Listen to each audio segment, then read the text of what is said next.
C'est 3000 balles. Ah, tu l'as pas vu venir celle-là. 3000 balles, garantie 5 ans, neuve. La moto plus de 125 cm3, la moins chère du marché et de très très loin. Moi, ce que je me demande, c'est si la moto la moins chère du marché français suffit en fait pour vivre des aventures par les chemins. Est-ce que les Indiens ont trouvé la solution pour faire une moto d'aventure à vil prix, ou est-ce que j'ai juste acheté un oignon infâme sauce tandoori mais à 3000 €? Ça fait cher l'oignon. Je l'ai acheté dans les 4 ou 5 prochains mois. Je vais lui faire subir ce que tu verras jamais dans un essai classique de moto. Dans 15 jours, du tout-terrain intensif, une rando enduro, une hivernale. T'inquiète, je manque pas d'idées débiles, il n'y a aucun problème. Si elle casse, tu le verras. Et si elle est géniale, tu le verras aussi. Je l'ai acheté chez DSN Moto à Marmande. C'est lui qui me fait confiance, tu sais, pour les prêts de moto habituellement. Et c'est lui aussi qui me vend une partie de mes motos. Là, j'ai vraiment envie de lui mettre des bornes à cette moto. Donc bien, il a bien fallu que je l'achète. Aujourd'hui, je voudrais vraiment savoir déjà où sont cachées les économies, parce que t'imagines bien que 3000 € neuve en France, garantie 5 ans, c'est un prix quand même qui semble vraiment très très surprenant. Une homologation en France de moto, ça coûte entre 1000 et 1500 € déjà, donc il reste pas grand chose. Par contre, bon, j'espère que l'aventure, ce sera pas des allers-retours chez les concesses pour le SAV, tu vois. Mais bon, si c'est ça l'aventure, tu le sauras. Je l'ai pas acheté uniquement pour aller à la boulangerie ou au Lidl avec, tu t'en doutes si tu sais un peu ce que je fais avec mes motos habituellement. Je l'ai acheté surtout parce que je pense qu'elle a plus de potentiel que l'on pourrait croire en tout terrain. Si, je te jure, hein, je sais que ça n'a pas l'air de prime abord. Aujourd'hui, je te donne mes premières impressions, je te dis un peu ce que ça donne sur route, et j'essaie de comprendre où est-ce qu'ils réussissent à économiser autant sur une moto. J'ai 4 suspects en tête: poids et ergonomie, qualité de fabrication, fiabilité, rapport poids-puissance. Eh bien, on va voir ce qu'il en est. Allez, c'est parti. Donc, première chose, relevé de béquille. C'est vraiment très très surprenant. Cette moto, elle est annoncée pour un poids quand même relativement colossal pour un 200 cm3, 261 kg. Je te garantis, quand tu relèves cette moto, t'as pas du tout l'impression d'avoir 161 kg. C'est vraiment très proche d'une 300 CRFL qui fait 142 kg pourtant. C'est relativement étonnant parce que ce moteur est quand même monté assez haut, tu vois, elle est haute sur patte, hein. Tu vois, le centre de gravité, il pourrait être haut. Ça semble étonnamment léger, hein, donc je vais peser. Évidemment, s'ils annoncent 161 kg, elle fait pas moins, hein, c'est peu probable. On est très très loin du poids, bien sûr, d'une A2 450 comme une CF Moto 450 MT. Très très loin. 161 kg tout plein fait. Honnêtement, moi je me demande comment ils arrivent à faire aussi lourd, tu vois. Peut-être qu'ils ont cru que c'était un concours et qu'il fallait faire vraiment la moto la plus lourde possible. Pour moi, il n'y a pas de secret, hein. Faire une moto légère en faisant en sorte aussi qu'elle reste confortable sur route, eh bien, ça implique de mettre de l'argent dedans. Là, c'est sûr, il n'y a pas beaucoup d'argent dedans, c'est du rustique. Mais c'est 3000 balles. Si elle avait fait 130 kg et qu'il avait vendu 6000 balles, tu l'aurais pas acheté. Et moi non plus d'ailleurs. Allez hop, démarrage. Alors, ça fait pas un bruit, hein. Évidemment, tu t'en doutes, hein, c'est un 200. Donc je suis navré, mais tu ne pourras pas impressionner Sophie au feu avec le rugissement de ton destrier indien. Mais d'un autre côté, tu feras pas chier les ours au Monténégro. Et ça, on aime. Allez, on y va. Alors, premier truc, c'est haut. Vraiment haut. Je fais 1m81, tu vois, j'ai les pieds quasiment à plat, on va dire. Quasiment. Non, ouais, j'ai quand même les pieds à plat. Mais en fait, la selle s'enfonce pas mal, hein. Attention, si tu fais moins d'1m70, je pense honnêtement que ça va être difficile pour toi en termes de hauteur de selle. Cette hauteur de selle, c'est une limite importante. Et ça rétrécit forcément le nombre d'acheteurs potentiels de cette moto. Alors il y a sûrement des solutions évidemment pour la rabaisser, hein. Je suppose qu'on peut installer des billettes ou autres dessus. Ah tiens, je voulais te parler quand même un petit peu en premier du poste de pilotage du truc. Qu'est-ce qu'on voit quand on monte dessus? On voit déjà un compteur assez sympa et complet. C'est un compteur LCD, hein, certes. C'est pas un TFT couleur de folie, hein. Il est très complet, il a l'air relativement lisible en plus. Il y a toutes les informations nécessaires. On voit aussi un guidon relativement rachitique de 22 mm. Et honnêtement, dès que tu vas t'en coller une en off-road avec, le guidon, il va faire un 8. Je te conseillerais même d'éviter d'éternuer à proximité pour éviter de le tordre. Il y a quelques éléments quand même qui font que eh bien, cette moto, elle vaut 3000 €.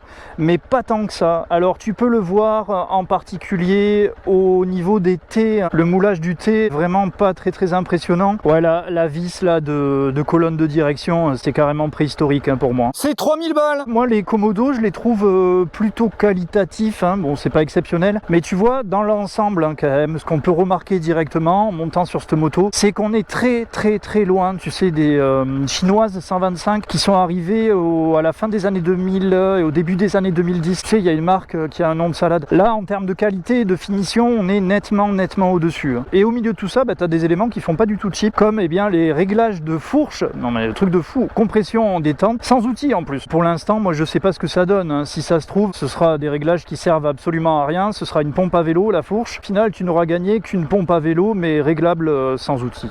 Voilà. Tu t'y connais en moto, toi? Tu saurais me citer les plus grands constructeurs mondiaux de motos? Alors oui, Honda, effectivement, numéro 1. Il y a Hero juste derrière. On parle du nombre global de motos vendues à l'année. C'est 6 millions. 21 millions pour Honda. Alors moi, bien sûr, je suis très fort et j'avais cette information. C'est faux, il a appris il y a un mois quand il a commencé à s'intéresser à ce truc. Alors oui, dans cette production de 6 millions de motos, c'est très probablement des véhicules à bas prix qui sont destinés au marché émergent et pas des 1000 ultra sportives et ultra technologiques, on est d'accord. Hein. Dans leur communication internationale, ils se présentent comme la marque numéro 1 parce que Honda, en fait, c'est un groupe alors que Hero, c'est une société unique. Donc c'est pour ça qu'ils peuvent se permettre de se présenter comme le plus grand fabricant de motos au monde. Moi, note qu'il reste un peu de Honda dans cette moto, tout simplement parce qu'entre Honda et Hero, il y a une joint venture pendant plus de 25 ans. Jusqu'en 2010, Hero ont bénéficié des brevets aussi Honda. Et sûrement de la technologie, même si ça n'a plus rien à voir avec les motos Honda qu'ils produisaient sous licence. Hero ont bien appris pendant ces 25 ans du grand frère Honda. Et tu vas voir en l'essayant peut-être qu'il y a un feeling justement qui rappelle un peu une Honda. Alors il faut que je me refasse à un embrayage classique et mécanique parce que je reviens d'un long voyage avec un embrayage centrifuge sur ma GS, donc ça fait bizarre. Le rayon de braquage, je le qualifierais de médiocre, c'est vraiment pas terrible. Ah, c'est cool, c'est un petit mono, il n'y a aucun freinage. Alors elle est neuve évidemment, mais il n'y a pas de frein du tout. Ça fait un petit peu peur. Je suis habitué aux motos neuves, j'en achète quand même quelques-unes. En général, ça freine mieux que ça quand même quand c'est neuf. Ouais. Bon, on a dit pas de tout-terrain aujourd'hui, mais ça, on peut pas vraiment considérer que c'est du tout-terrain. Tu vois, c'est quand même trop cool. Pour 3000 balles, t'as ça, quoi. Wouhou. Ça va être difficile à faire glisser dans les graviers, je pense. Bah, tu vois, c'est en roulant là-dessus sur une moto comme ça à 3000 balles que je me rends compte que je suis autant content en fait d'acheter une moto à 3000 balles qu'une moto à 20 000. Le prix n'a aucun impact. C'est tout autant la joie, quoi.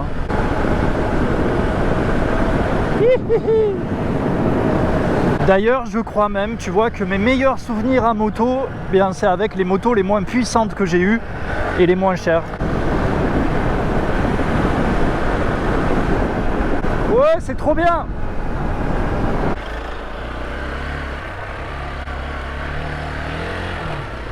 Ouais.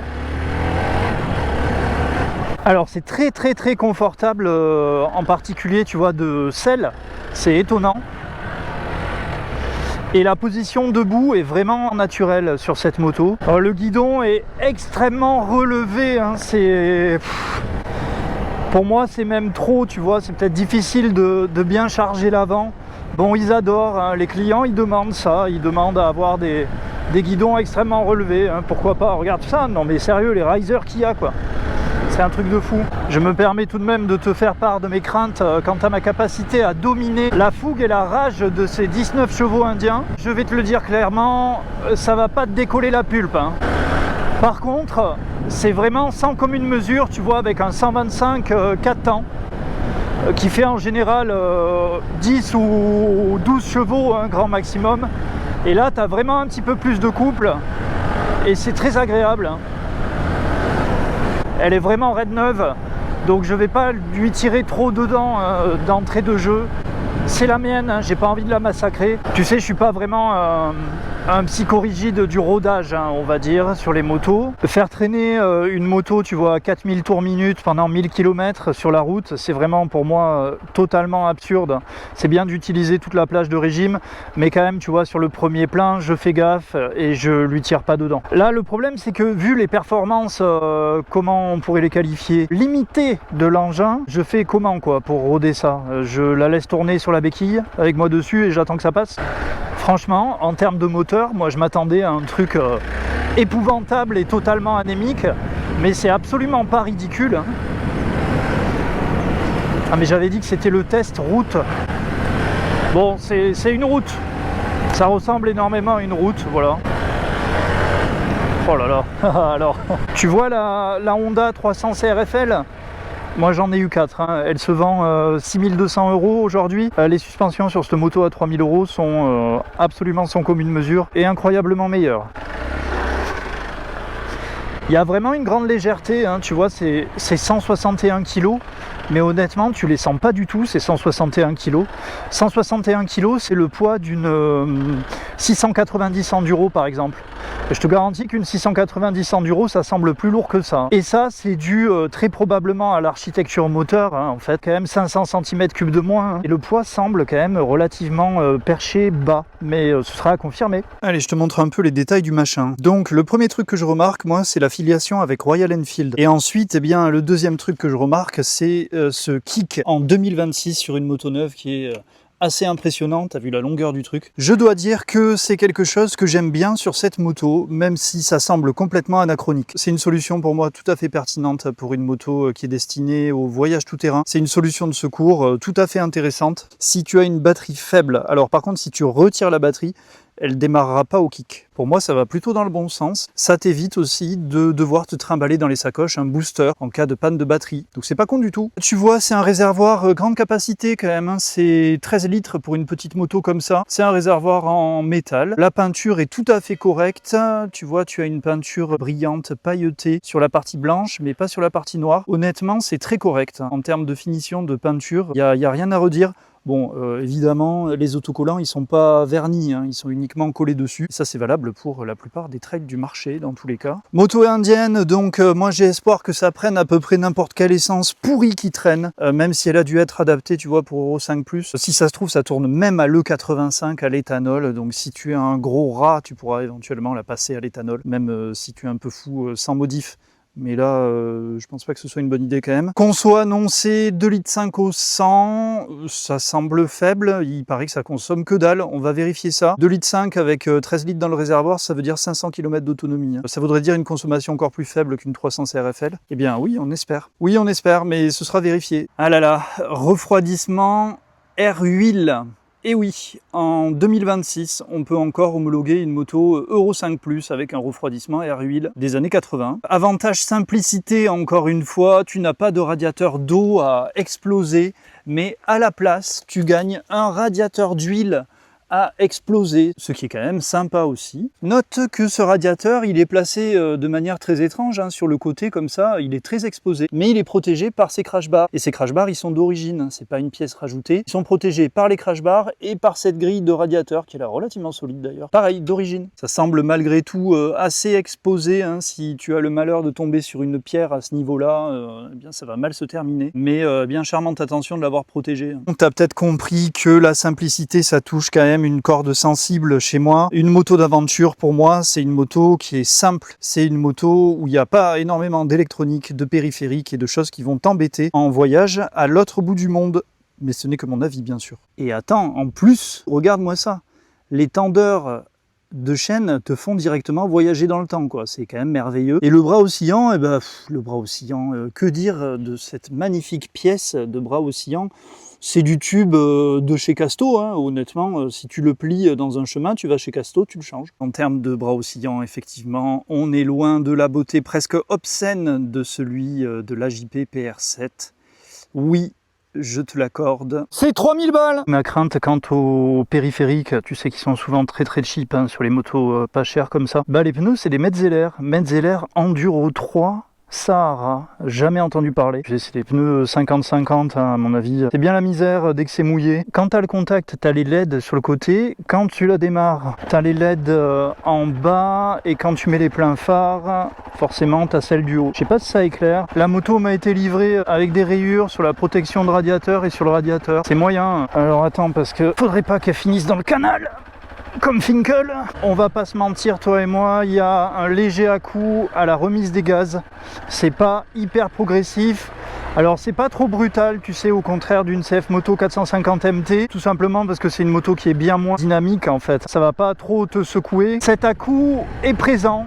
et ça, eh bien, on n'aime pas. Est-on en droit d'exiger une injection parfaite sur une moto à 3000 €? Eh bien, peut-être. C'est pas non plus catastrophique, hein. La chaîne siffle étrangement. J'ai été con, j'aurais dû contrôler la tension avant de rouler avec. Eh bien, il y a d'autres marques déjà où on m'a livré des motos avec une chaîne trop tendue et pas des motos chinoises ou indiennes, hein. Tu vois, je te disais, il y a du Honda dans cette moto. Bah, tout particulièrement la boîte de vitesse, hein. Elle verrouille hyper bien, elle a l'air vraiment excellente. Tu trouves le point mort instantanément. Ça, c'est quand même très agréable. Note que c'est une boîte 5 et la 5e est overdrive. Il y a énormément d'allonge sur le 5e rapport. Et c'est une moto, bon là je vais pas le faire forcément, elle est en rodage, hein. Mais c'est une moto qui prend 120 en pointe. Bah, ça fera partie de mes tests. Est-ce qu'on peut prendre l'autoroute avec cette moto? Et est-ce qu'on peut tenir un 110 sur l'autoroute avec? Oh là là, les freins n'existent absolument pas en fait. Ça fait un peu peur, hein. Je vais mettre un coup de nettoyant frein en arrivant parce que...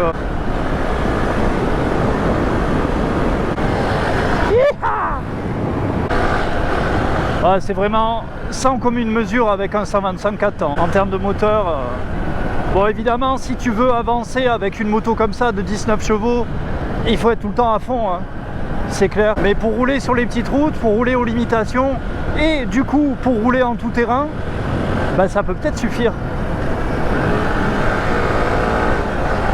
Les suspensions ont l'air quand même bonnes, hein. C'est relativement ferme de suspension et ça semble vraiment plutôt qualitatif. T'as pas une grande sécheresse, tu vois, sur la route dans les trous, et ça c'est quand même très agréable. Sécheresse que l'on va retrouver par exemple sur des motos qui sont beaucoup plus chères à l'achat, hein, qu'il va falloir voir pour avoir un avis vraiment définitif sur ces suspensions, comment ça se comporte vraiment dans le défoncé, tu vois, sans rouler comme un taré dans les trous bien sûr, mais en tout terrain, est-ce que ça talonne ou pas? Ça a l'air ferme, hein.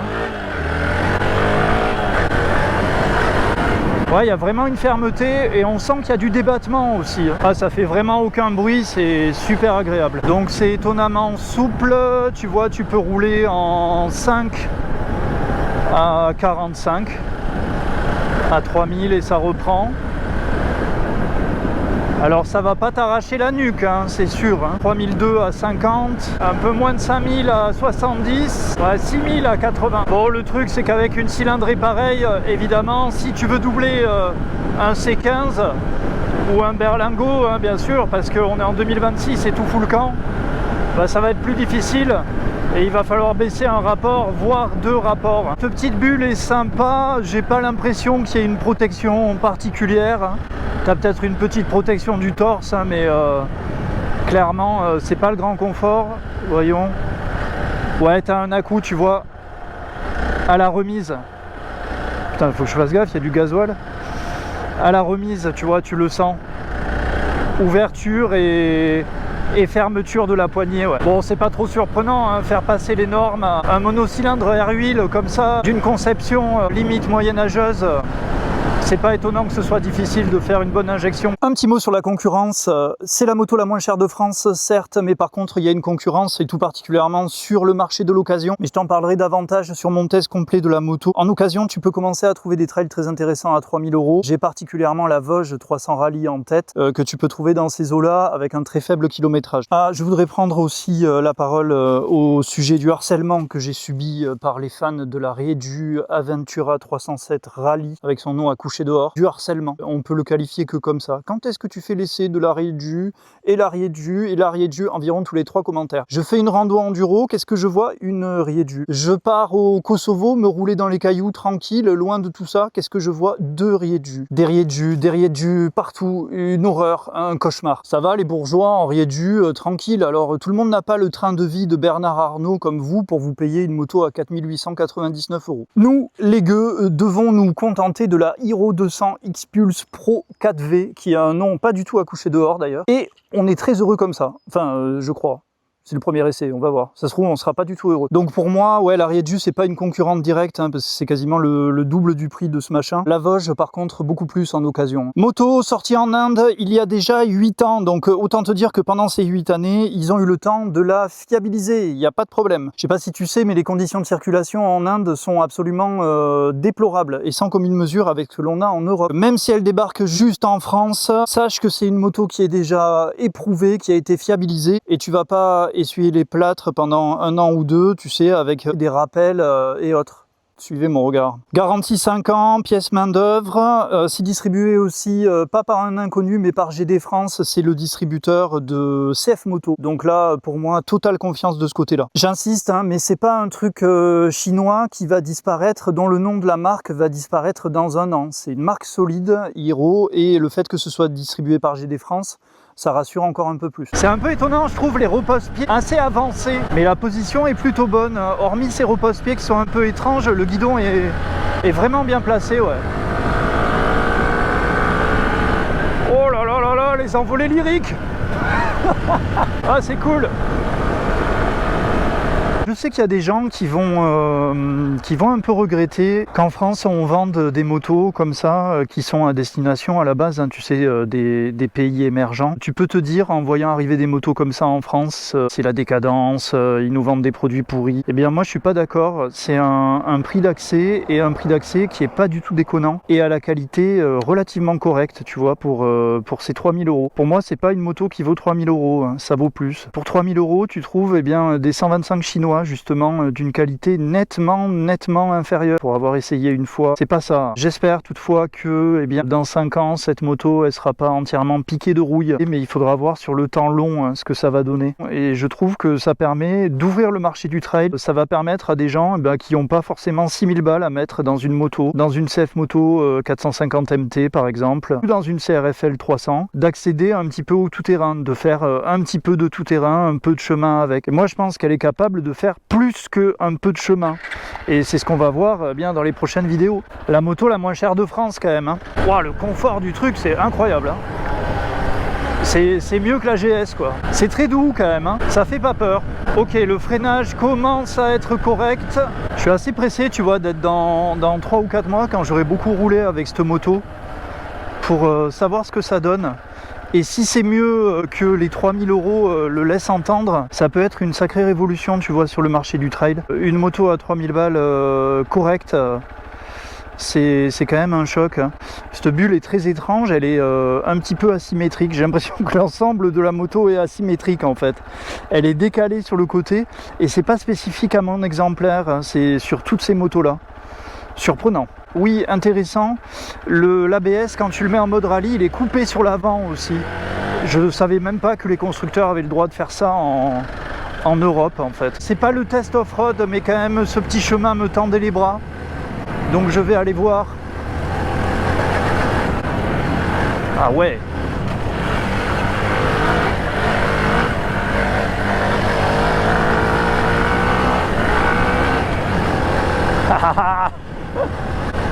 Ah ouais, les suspensions sont vraiment bien en fait, carrément. Bon, ouais, ben, en termes de suspension, désolé Honda, hein, mais on est loin devant une CRFL. C'est quand même scandaleux quoi. Hein. Il va vraiment falloir qu'ils réagissent hein, chez Honda pour les suspensions quand même. Hein. Ils peuvent faire mieux. Hein. Surtout que la Honda elle est produite en Thaïlande, elle leur coûte pas si cher que ça. Hein. Alors le truc qui va manquer en tout terrain, je te le dis de suite, hein, je le sens déjà, hein, même en roulant un tout petit peu comme ça dans les chemins, c'est de pouvoir gommer un trou, de pouvoir mettre un appel d'embrayage et lever un peu cette roue avant, tu vois, pour éviter de taper en direct hein, dans un trou que tu n'as pas vu venir. Là, avec le moteur qu'il y a, le peu de moteur qu'il y a, tu pourras pas en fait. T'es trop limité en moteur pour pouvoir faire ça. Et ça, ouais, d'avoir un avant verrouillé, cloué au sol, bah, c'est pas forcément très agréable. Alors si tu es tout débutant, ce sera peut-être pas un problème. Mais si tu commences à mettre du rythme et que malheureusement il y a quelque chose que tu n'as pas anticipé devant toi, et ben ça va taper dans les poignets un peu. Oh, c'est super agréable, hein. Mais par contre niveau pression dans les pneus, j'ai l'impression que l'Arpette m'a mis 55 kg.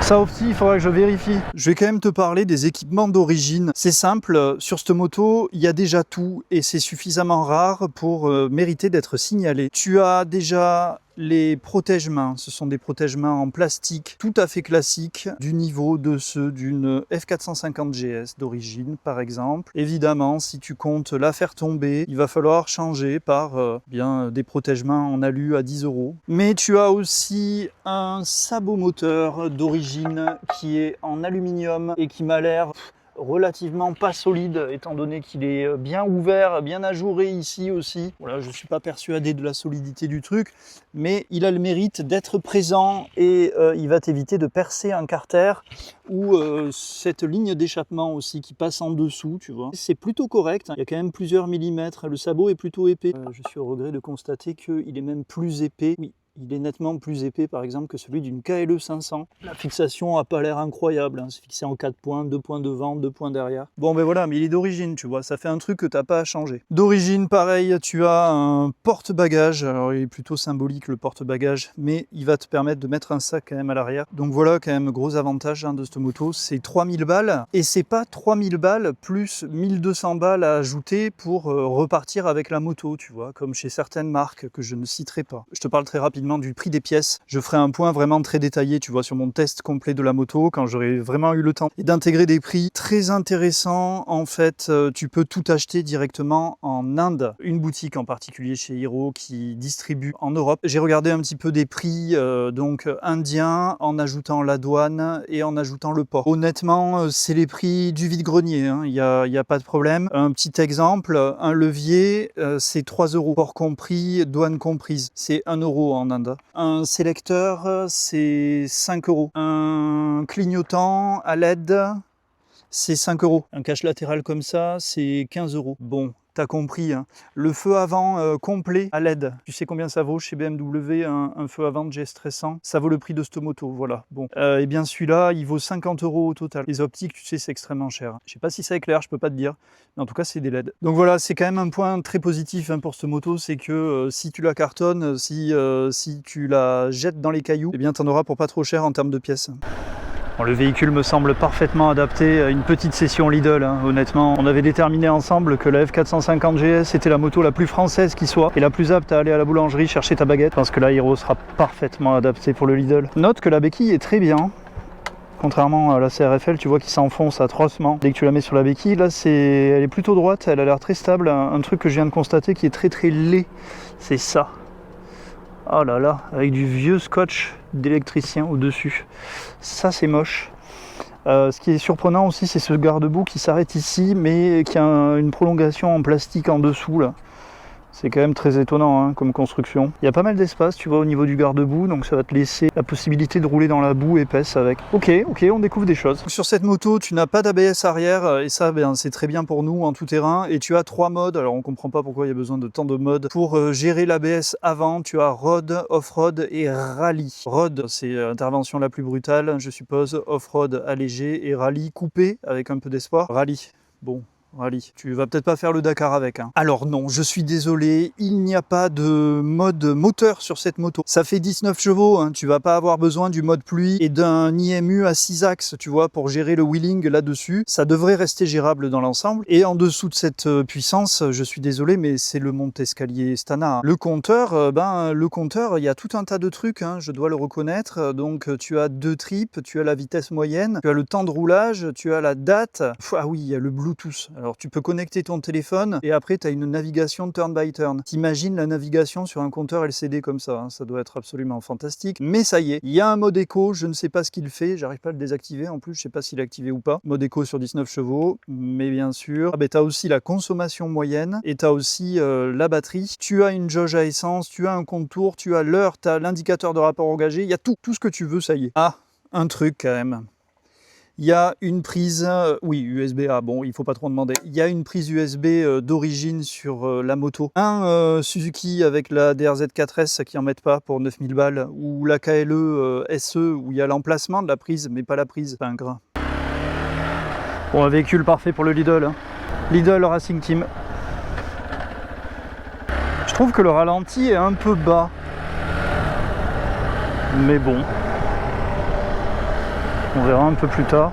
Donc clairement, pour rouler sur les petites routes, aux vitesses limites, hein, à 80, il n'y a vraiment pas besoin de plus, hein.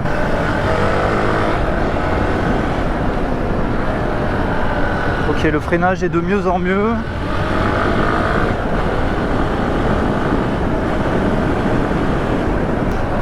Oh, c'est trop bien.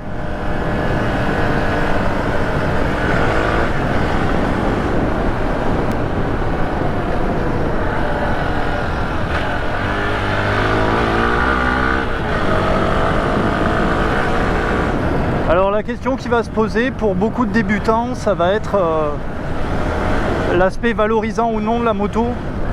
Quand tu achètes une première moto, tu as souvent envie qu'elle soit belle, qu'elle fasse grosse. Et là non, la Hero, c'est sûr, elle fait pas grosse, hein. Mais si tu n'es pas sensible à ça, ça fera une très bonne première moto. Note que d'un point de vue esthétique, je suis pas totalement réticent, hein.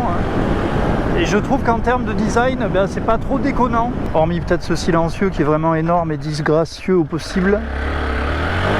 Mais que tu changeras, si tu veux, très avantageusement par une pièce adaptable en Inde à 20 €. Hein.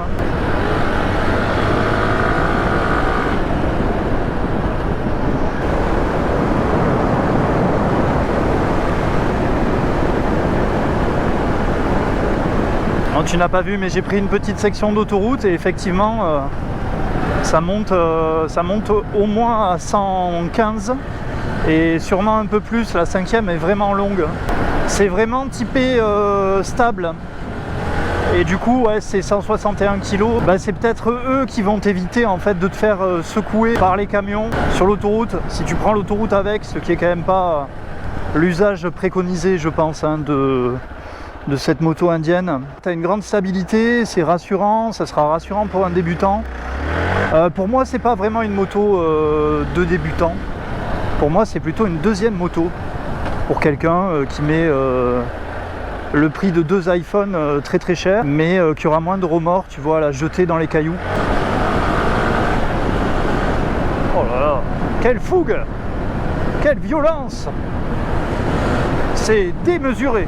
Vu que la marque est totalement inconnue en France, tu ne devrais pas trop te la faire tirer. Avec un peu de chance. Avec un peu de chance, personne n'en veut, personne ne connaît. Ça fait tout terrain, mais tu vois, les mecs qui volent des motos de cross et des motos d'enduro, quand ils voient ça, ils se disent pas, tiens, on va la voler, on va faire des wheelings avec. Et ils ont tort, je pense, parce que je suis sûr qu'on peut faire des wheelings avec. Nous verrons ça. En tout terrain. Ouais, la boîte est top, hein, tu vois, on trouve le point mort instantanément. Bon, je dois bien reconnaître que pour 3000 balles, les bras m'en tombent un peu. La fiche technique est quand même vraiment étonnante. 19 chevaux pour 161 kg tout plein fait, c'est carrément anachronique, hein, pour moi. Alors anachronique en fait pas vraiment, hein, parce qu'un vieux 250 XR des années 80 et la fiche technique était quand même bien meilleure que ça. Par contre, t'as quand même bien des suspensions à grand débattement qui semblent de bonne qualité pour le moment. Il va falloir attendre d'autres essais, hein, bien sûr, d'autres tests, et particulièrement en tout terrain pour que je te donne une opinion ferme et définitive dessus. Tu as aussi une très grande garde au sol, hein, c'est une des meilleures valeurs de la catégorie en trail, 270 mm. 270 mm en tout terrain, je te garantis que tu as de quoi voir venir, il n'y a pas de problème, surtout qu'il n'y a pas énormément d'enfoncement, tu vois, de la moto. La selle s'enfonce, mais la moto pas énormément sur ses suspensions. Corollaire de cette garde au sol excellente, eh bien la hauteur de selle est mécaniquement aussi relativement élevée. Pour moi, ça va se vendre un petit peu à 3000 balles comme ça, il va y avoir de l'achat impulsif. J'en sais quelque chose. Tu peux même payer par carte. La prise de risque sur un achat impulsif ou compulsif, hein, ça dépend si c'est pathologique ou pas, qui est bien moindre sur une moto, bien sûr, comme ça, indienne à 3000 balles, que sur une GSA 1300 à 30 000 € achetée avec un leasing bien dégueulasse. Note qu'il existe une version plus basse de cette moto de 6,5 cm. Elle est présente sur le marché anglais et espagnol. En France, peut-être que GD France l'importeront s'ils voient qu'il y a de la demande dessus. Ça serait pas mal parce que ça rendrait vraiment cette moto accessible à toutes et à tous et aux débutants aussi, que là il faut quand même être assez grand, tu vois, pour être à l'aise en tout terrain sur une moto. C'est quand même bien quand tu as les pieds à plat. Alors la fiabilité, évidemment, aujourd'hui je ne peux absolument pas répondre. Tout ce que j'ai trouvé sur cette moto sur internet, les retours sont quand même majoritairement bons venant de ceux qui les utilisent depuis des années, donc en Amérique du Sud, en Inde. Les retours sont très positifs. Elle est garantie 5 ans, on trouve des pièces facilement, mais ça veut absolument pas dire que mon exemplaire se comportera bien sur la période où je vais la garder. Donc eh bien ce 4e dossier reste pour le moment ouvert. Verdict provisoire. Je n'ai pas trouvé d'arnaque sur cette moto de prime abord. Je dois dire que je suis agréablement surpris et j'ai certes trouvé quand même quelques compromis. Elle est lourde, elle est très haute et elle a un comportement un peu rustique. Mais pour l'instant, ça ressemble absolument pas à un désastre ou à un naufrage. Je sais pas s'il y a un gros bateau juste à côté. Pourtant, le prix pouvait le laisser envisager. Le vrai piège, eh ben, il est peut-être dans ce que je peux pas voir aujourd'hui, comment elle va vraiment se comporter en tout terrain, comment les périphériques en particulier vont se comporter en tout terrain. Je pense tout particulièrement aux kitchen, aux plaquettes, tous les éléments d'usure, tu sais, sur lesquels ils tirent souvent les coups sur ces motos-là. Dans 15 jours, sur cette chaîne, test d'endurance tout terrain de cet engin indien. 15 heures de tout terrain non-stop pour voir ce que ça donne. Qui va lâcher à ton avis en premier, le machin indien ou moi? Il faut que je trouve un truc à bouffer en roulant, à part des racines et des ronces, hein, j'entends. C'est 3000 balles! Mais tu vas pas la fermer, ta gueule, un peu? C'est le fou du village, lui. Allez, dégage! Et qu'est-ce que c'est que cet engin, en plus?